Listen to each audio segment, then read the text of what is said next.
तेलंगाना के वजीर आला रेवंत रेड्डी ने बीआरएस रहनुमा की कविता को दिल्ली शराब पॉलिसी मामले में जमानत दिए जाने पर कहा कि पार्लियामानी इंतखाबात में बीआरएस का वोट बैंक बीजेपी को मुंतकिल हुआ, इसलिए कविता को 5 महीनों में जमानत मिल गई। चीफ मिनिस्टर तेलंगाना रेवंत रेड्डी ने मीडिया के नुमाइंदों से बात करते हुए कहा कि बीआरएस एमएलसी की कविता को मिली जमानत के पीछे बीजेपी की हिमायत है। उनका कहना था कि आम आदमी पार्टी के लीडर मनीष सिसोदिया को जमानत मिलने में 15 महीने लगे। दिल्ली के वजीर आला अरविंद केजरीवाल अब भी जेल में हैं, उन्हें जमानत नहीं मिली है, लेकिन कविता को जमानत मिल गई है और उन्हें ऐसा लगता है कि ये बीजेपी की हिमायत की वजह से मुमकिन हो सका है। रेवंत रेड्डी ने कहा कि पिछले लोकसभा इंतखाबात में बीआरएस लीडर हरीश राव ने बीजेपी को तेलंगाना में 8 नशिस्तें जीतने में मदद करने के लिए काम किया था और उसी के हिस्से के तौर पर कविता को बीआरएस बीजेपी माहिदे के मुताबिक जमानत मिल गई है। उनका कहना था कि बीआरएस और बीजेपी एक ही हैं और दोनों एक माहिदे के तहत काम कर रहे हैं।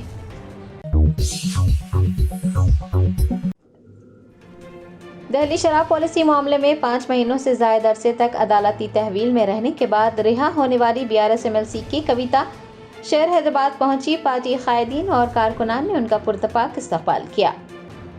सुप्रीम कोर्ट की जानिब से दिल्ली एक्साइज कैंप से मरबूत मनी लॉन्ड्रिंग और बदउनवानी के मामले में बीआरएस रहनुमा की कविता को जमानत दी गई है। वो चारशंबे की सपहर शहर हैदराबाद के राजीव गांधी इंटरनेशनल एयरपोर्ट पहुंची, जहां पर बीआरएस के अराकीन असम्बली, अराकीन कौंसिल, साबिक वुज़रा, मुख्तलिफ कॉरपोरेशन के साबिक सदरनशीन, अक़लियती कायदीन और कारकुनान ने उनका पुरतपाक इस्तकबाल किया।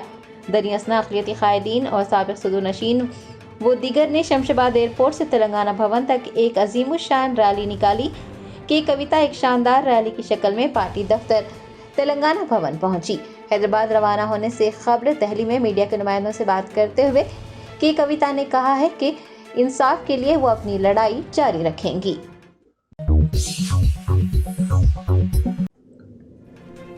तेलंगाना के वजीर आला रेवंत रेड्डी ने सेक्रेटेरिएट में तेलंगाना तल्ली के मुजस्सिमे का संग बुनियाद रखा। चीफ मिनिस्टर रेवंत रेड्डी ने सेक्रेटेरिएट के अहाते में तेलंगाना तल्ली के मुजस्सिमे का संग बुनियाद रखा है। मुजस्सिमे की नकाबकुशाई 9 दिसंबर को की जाएगी। आपको बता दें कि 9 दिसंबर 2009 को उस वक्त के मरकजी वजीर खजाना पी चिदम्बरम ने मुत्तहदा आंध्र प्रदेश की तकसीम के जरिए रियासत तेलंगाना की तश्कील का ऐलान किया था। उस दिन दिए गए बयान की अलामत के तौर पर 9 दिसंबर 2024 को मूर्ति की नकाबकुशाई की जाएगी। हुकूमत की जानिब से मुजस्सिमे का मॉडल जारी नहीं किया गया है। इस मौके पर खिताब करते हुए रेवंत रेड्डी ने कहा कि वो खुद को खुशकिस्मत समझते हैं कि वो इस मुजस्सिमे का संग बुनियाद रख रहे हैं। इस प्रोग्राम में रियासती वुज़रा, हुकूमत के मुशीर, चीफ सेक्रेटरी शांति कुमारी, अजीम तर बल्दी, हैदराबाद की मेयर विजय लक्ष्मी के अलावा कई एमएलएस और सीनियर ओहदेदारों ने हिस्सा लिया।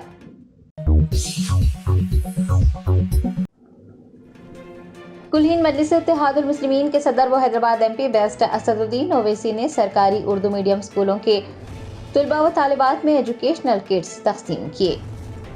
कुल-हिंद मजलिस इत्तेहादुल मुस्लिमीन की जानिब से हर साल सरकारी उर्दू मीडियम स्कूलों में पढ़ने वाले तुलबा व तालिबात को तालीमी इमदाद मुहैया करवाई जाती है।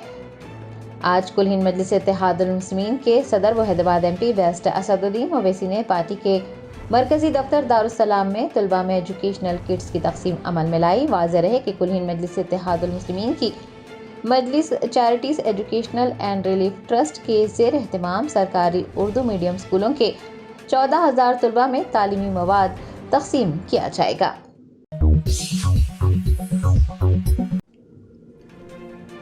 तेलंगाना के सीपीआई सेक्रेटरी व एमएलए सांबा शिवराव ने रियासती हुकूमत से मुतालबा किया है कि वो तालाबों और झीलों की अराजियात पर मकानात बनाने की इजाज़त देने वाले ओहदेदारों के खिलाफ भी कार्रवाई करें।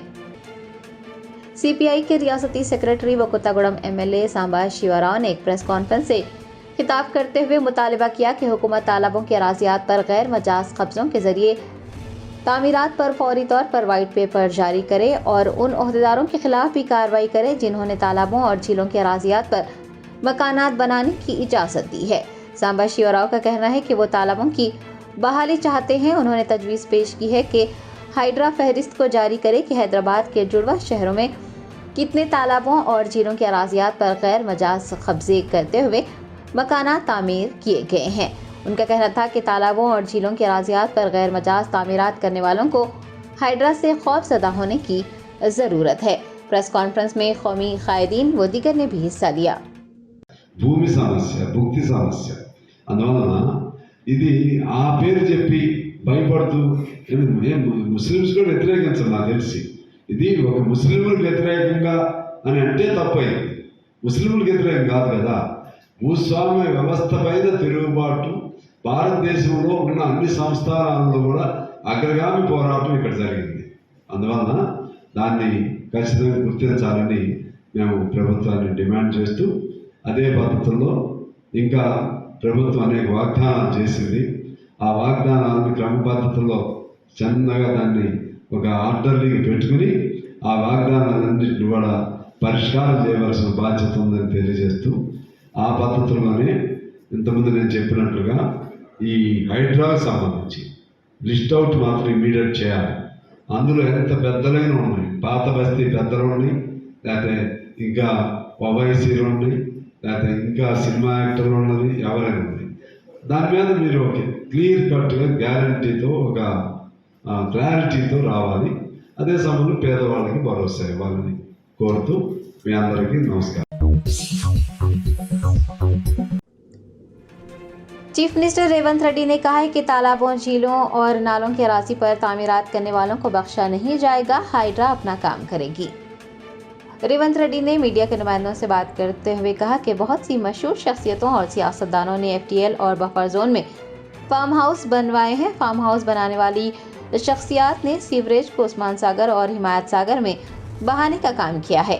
उन्होंने सवाल किया है कि क्या हैदराबाद के लोगों को वो पानी पीना चाहिए। वजीर आला का कहना है कि KTR का फार्म हाउस गैर कानूनी है और वो अदालत से भी रुजू हो चुके हैं। रेवंत ने सवाल किया है कि इंतखाबी हलफनामे में KTR का फार्म हाउस लीज पर होने का जिक्र क्यों नहीं किया गया। उन्होंने वाज़ेह किया है कि हाइड्रा अपना काम जारी रखेगी। 30 साल पहले तामीर किए गए गैर कानूनी तामीरात को भी मुनहदम कर दिया जाएगा।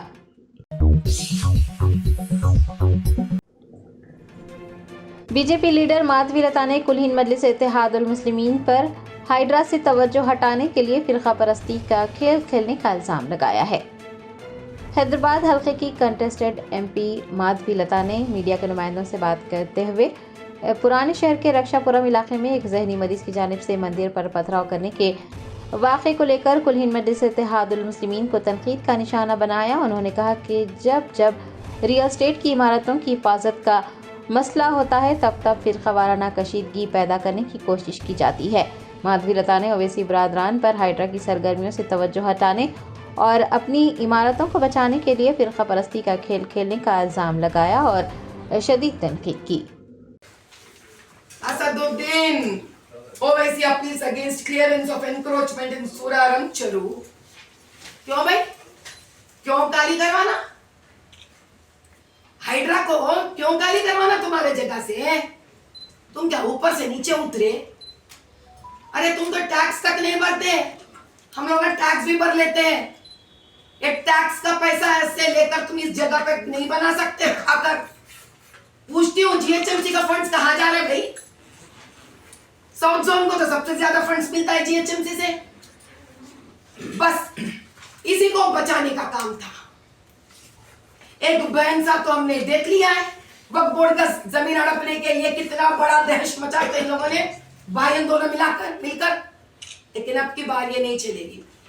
इसको बचाने के चक्कर में अगर तुम लोग हिंदू मंदिरों के तरफ आंख उठा के भी देखी ना, देख लेना हम है इधर, जान झोंक के लेकर भी हम आगे बढ़ेंगे। हमको कोई फिक्र नहीं है मेरे जीवन का, हम रहे मरे फर्क नहीं पड़ेगा, लेकिन इस प्रकार के गलत काम करने नहीं देंगे हम। ये यहां से रुकता भी नहीं है। इसके पीछे इससे भी बड़ा एक सोच विचार है, क्योंकि यहाँ का मुख्यमंत्री काफी सालों के बाद पहले एक मुख्यमंत्री जो बाहर निकला। ठीक है, इलेक्शन तो छोड़ दो, जो हुआ सो हुआ है, लेकिन पहली बार मुख्यमंत्री बाहर निकला हाइड्रा प्रोजेक्ट के दरमियान गलत, जितने भी गलत बिल्डिंग्स बनाए हैं उनको तोड़ने के लिए। अब आ गया मजा।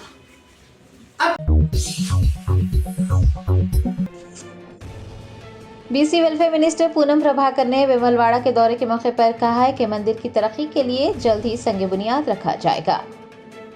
रोड ट्रांसपोर्ट और BC welfare minister Poonam Prabhakar ने चारशंबे को गवर्नमेंट विप आदि श्रीनिवास के साथ विमलवाड़ा के राजराजेश्वर स्वामी मंदिर का दौरा किया। इस मौके पर उन्होंने अपने अफराद खानदान के साथ खुसूसी पूजा की।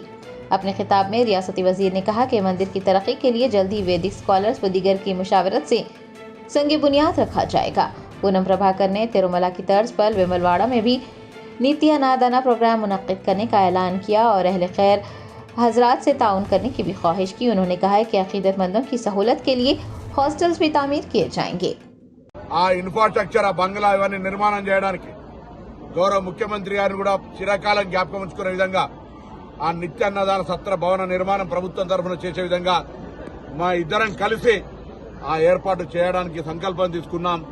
అదేవిధంగా ఈ కార్తీక మాసం నుంచే నిత్యాన్నదానం ప్రారంభం చేయాలి। పురుటి నొప్పులున్నా ఎన్ని కష్టాలు వచ్చినా అందరూ సహకరించాలి। అనేక మంది స్వచ్ఛంద సంఘాలు సేవ చేయడానికి తిరుపతికి వివిధ దేవాలయాలకు వెళ్తారు। ఇక్కడ కూడా అటువంటి ఏర్పాటు చేసి వాళ్ళందరూ భక్తులు వచ్చే వాళ్ళకి సేవ చేసి మళ్ళీ దాని పేరు మీద ఎస్టాబ్లిష్మెంట్ ఎక్స్పెండిచర్ ఉద్యోగాలు ఊడవడం తుడవడం సప్లై అనేటువంటిది లేకుండా సేవ చేసే వాళ్ళందరూ ఇక్కడ తమ పేర్లను నమోదు చేసుకోమని అటువంటి కార్యక్రమానికి అందరూ కూడా మనస్ఫూర్తిగా సహకరించమని చెప్పి కోరుతా ఉన్నాం। ఇది దక్షిణ కాశీ, ఇక్కడ చాలా పెద్ద భక్తులు కోడెలు కట్టేస్తారు। మేము ప్రభుత్వంలోకి వచ్చిన కొత్తలోనే కోడెలకు సంబంధించిన ఇబ్బంది జరిగితే గౌరవ ముఖ్యమంత్రి గారు సైతం మమ్మల్ని ఇద్దరు ఏం సంగతి మీరిద్దరు అక్కడ ఉండగా కోడెలు కట్టంటే జరుగుతుందంటే వెంటనే principal secretary chief minister office Srinivasulu గారు రావడం, జిల్లా కలెక్టర్ గారు, అధికారులు మేమందరం కూడా సానుకూలంగా భవిష్యత్తులో వేములవాడలో ఉన్న గోశాలకు ఎక్కడ కూడా जश्न आज़ादी हिंद के जिमन में मीना हॉस्पिटल की खुसूसी पेशकश। आइए अमराज से आज़ादी व छुटकारा पाएं। 15 जुलाई तक 15 अगस्त मुफ्त हेल्थ कैंप। गरीब व जरूरतमंद मरीजों के लिए खुशखबरी। तमाम अकसाम के मुआयना जात पर 20% डिस्काउंट। रजिस्ट्रेशन जारी है। माहिरीन तिब व सेहत से मुफ्त मुशावरत। सेहतमंद मुआशरे की तश्कील का जामिन। आलमी शोहरत याफ्ता डॉक्टर्स की खिदमत। बेहतरीन इलाज व मुआलजे की सहूलतें। असरी तकाज़ों और मिशनरी से लेस शानदार दवाखाना। आवाम की खिदमत थी मीना हॉस्पिटल का नस्बुलैन। Meena super speciality hospital, Shivarampalli, Rajendra Nagar, pillar number 254, Hyderabad.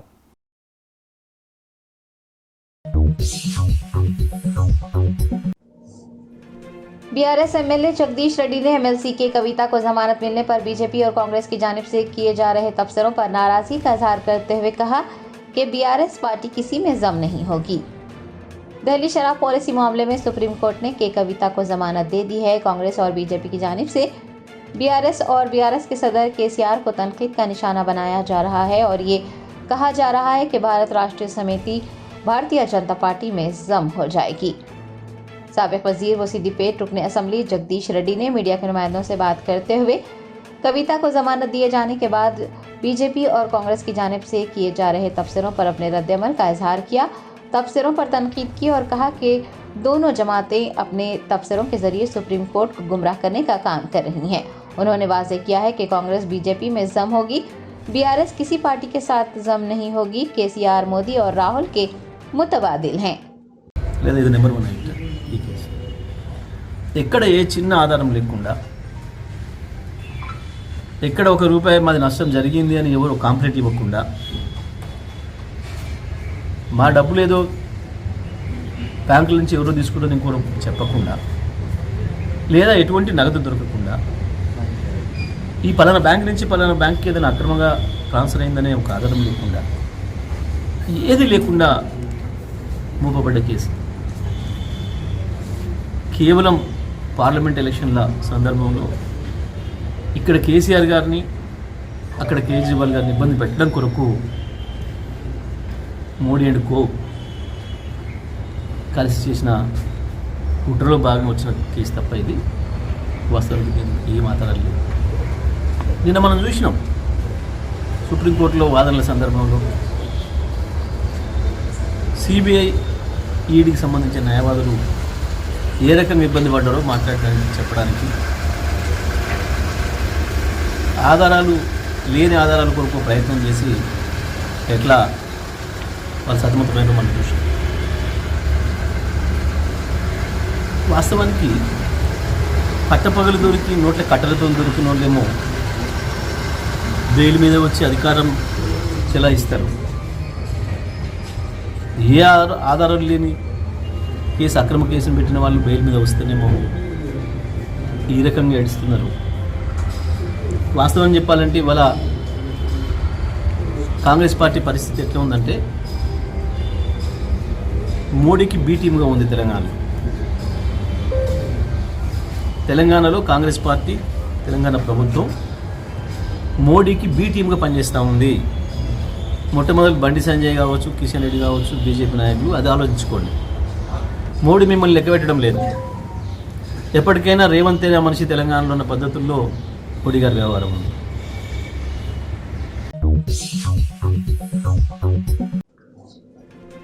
रियासत महाराष्ट्र के रत्नागिरी में एक नर्सिंग तालिबा की असमत दरी करने का वाकया पेश आया।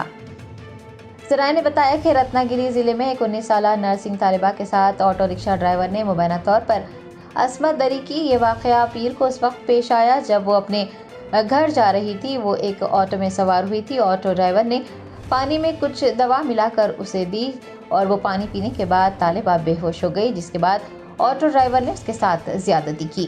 पुलिस ने बताया कि होश में आने के बाद मुतासिरा ने अपने घर वालों को सूरत हाल बताई और फिर पुलिस से रुजू होते हुए शिकायत दर्ज करवाई। तालिबा का एक सरकारी अस्पताल में इलाज किया जा रहा है, जबकि मुलजिम ड्राइवर फरार है। पुलिस ने एक मुकदमा दर्ज करते हुए इस वाक़े की तहकीकात का आगाज़ किया है। पुलिस का कहना है कि सीसीटीवी फुटेज की मदद से मुलजिम ड्राइवर को पकड़ने की कोशिश की जा रही है। इस वाक़े के मंजर आम पर आने के बाद इलाके में गम व गुस्से की लहर दौड़ गई है। कई नर्सें और उनसे जुड़ी तंजीमों ने अस्पताल के बाहर एहतजाज दर्ज करवाया है।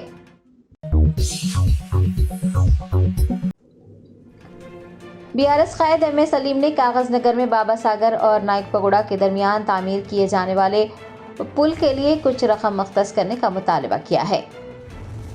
कागज नगर में चिंताला मानापल्ली मंडल के बाबा सागर गांव में बाबा सागर और नाइक पगोड़ा के दरमियान पुल की तामीर चंद सालों से मुकम्मल नहीं हुई है। बताया गया है कि सिर्फ 3 सुतून बनाए गए हैं, बाकी का काम अधूरा छोड़ दिया गया है।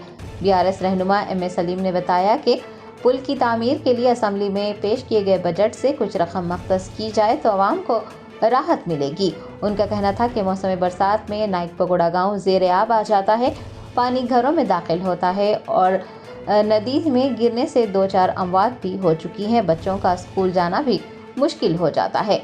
उन्होंने ज़िला कलेक्टर से इस मसले पर तवज्जो देने की ख्वाहिश की है और कहा है कि बजट इजलास में एमएलए फंड से अगर 50 से 70 लाख रुपये मख्तस कर दिए जाते हैं और पुल की तामीर हो जाती है तो आवाम को बड़ी राहत मिलेगी।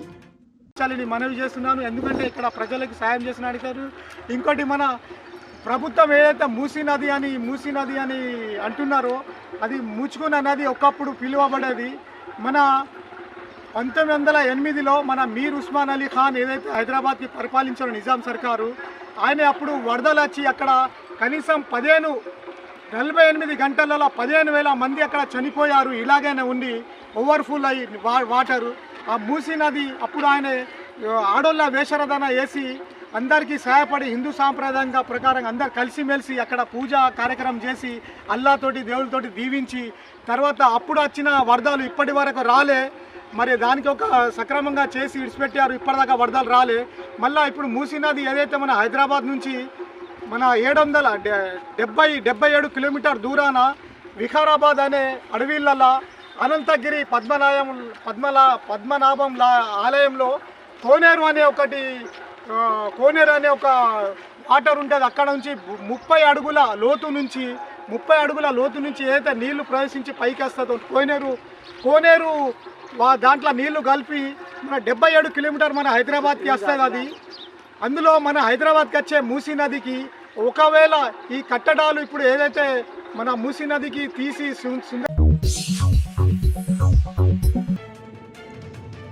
हैदराबाद में एक्साइज पुलिस ने गांजा और हैश ऑयल की मुंतकिली को नाकाम बनाते हुए 3 मुलजिमान को गिरफ्तार किया है। महकमा एक्साइज के जॉइंट कमिश्नर ने बताया कि हुकाम ने अत्तापुर इलाके में एक कार में हैश ऑयल ले जाने वाले 3 अफराद को गिरफ्तार किया है। उनके पास से 70 किलो गांजा, 4 लीटर हैश ऑयल जब्त किया गया है, जिसकी मालियत 46 लाख रुपए है। उन्होंने बताया कि मुलजिमीन इससे पहले भी गांजे की खरीदो फरोख्त के मामले में गिरफ्तार किए गए थे। गिरफ्तार किए गए तीनों अफराद विशाखापट्टनम से हैश ऑयल खरीदा करते हैं और हैदराबाद के रास्ते उसे दिल्ली मुंतकिल करते हैं। दिल्ली में हैश ऑयल भारी दामों में फरोख्त किया जाता है। उन्होंने बताया कि ऑपरेशन धूलपेट भी जारी है और गांजा बेचने वाले 120 लोगों की शिनाख्त की गई है। 66 को गिरफ्तार करते हुए 206 किलोग्राम गांजा जब्त किया गया है। उन्होंने बताया है कि 31 अगस्त के बाद भी धूलपेट में कार्रवाइयां जारी रहेंगी। ये गांजा वैजाग डिस्ट्रिक्ट धाराकोंडा एरिया, धाराकोंडा का एक एरिया है, वहाँ पर वो एरिया से लाके हैदराबाद में बेचते हैं। और हशीश ऑयल हैदराबाद मार्केट ज़्यादा है ये लोगों का। और ये जो गांजा है वो ड्राई गांजा दिल्ली और हरियाणा एरिया में इनके जो लोग हैं उनसे उधर उसका धंधा करते हैं लोग। तो इनके जो इन्फॉर्मेशन इनसे दी गई इन्फॉर्मेशन के लिहाज से हम राजमंड्री एक टीम भेजे थे। STF ए टीम अंजिरेड्डी इन्हें ये सब टीम को हेड किया है और वहाँ पर जाने वाली टीम 70 किलो से ज़्यादा ड्राई गांजा को भी वहाँ पर बरामद करके सीज करके यही केस में लाकर यहाँ पर लिखे हैं। ये धूलपेट एक्साइज स्टेशन के एरिया में जुरिस्डिक्शन में आता है और फिलवक्त ऑपरेशन धूलपेट करके धूलपेट से पूरी तरह से गांजा सेल्स ख़त्म करने का एक प्लान जो चल रहा है, ये महीने के आखिर तक उसका ये है। अभी तक हम 95% रिज़ल्ट हासिल कर चुके हैं और डिपार्टमेंट ये चाहती है कि इसके बाद भी वहाँ पर गांजा किसी भी हाल नहीं बिकना, ये इशू करना है हमारा। अब तक ही एक 95% क्लियर हुआ है और आगे जो भी है उसको वो भी हम क्लियर करेंगे। और इसका कार और ये सब का वैल्यू मिला के 46 लाख का वैल्यू है इसका। एक कल और आज ये 2 दिन में एक्साइज डिपार्टमेंट 5 बड़े गांजा केसेस को पकड़े हैं। साबिक वजीर व BRS MLA तलासानी श्रीनिवास यादव ने तलबा को तालीम के अलावा खेलकूद और सकाफती मैदान में भी महारत हासिल करने का मशवरा दिया है। Association of government recognised schools के ज़ेर एहतमाम रविंद्र भारती में एक अवार्ड तकरीब मुनक्किद हुई। सनतनगर के MLA तलासानी श्रीनिवास यादव अवार्ड तकरीब के मेहमान खुसूसी रहे। उन्होंने 10वीं जमात के इम्तिहान में शानदार कामयाबी हासिल करने वाले तलबा को अवार्ड से नवाजा। साबिक वजीर ने तलबा को तालीम के साथ साथ खेल कूद और सकाफती मैदान में भी महारत हासिल करने का मशवरा दिया है। उन्होंने सरकारी तस्लीम शुदा स्कूलों के मसाइल हल करने के इक़दाम करने की भी बात कही।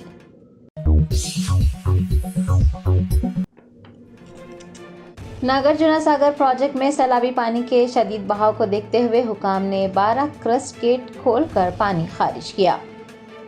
महकमा आबपाशी के हुकाम ने बताया है कि नागार्जुन सागर में आबी सतह में इजाफा हो रहा है। फिलहाल ज़ख़ीरे आब में 2,13,624 क्यूसिक पानी की आमद हो रही है। प्रोजेक्ट के दरवाजे खोलकर 1,22,876 क्यूसिक पानी का इखराज किया गया है। रिजर्वायर की मुकम्मल आबी सतह 590 फीट है और मौजूदा आबी सतह 590 फीट तक पहुंच गई है। जर्मनटन super speciality hospital national award winner doctor Mir Jawad Zar Khan, German trained senior orthopaedic surgeon and director, माहिर डॉक्टर्स डॉक्टर वासिफ आजम और doctor Bharavi Chanduri, senior cardiologist और दीगर डॉक्टर्स नुमाया खिदमत अंजाम दे रहे हैं। Robotic surgery, advance cath lab, MRI, operation theatre, ICU, 2D ultrasound जैसी सहूलियात से आरास्ता कॉर्पोरेट लेवल हॉस्पिटल। वाजबी फीस में हर मर्ज से शिफायाबी के लिए Germanton super speciality hospital, Attapur.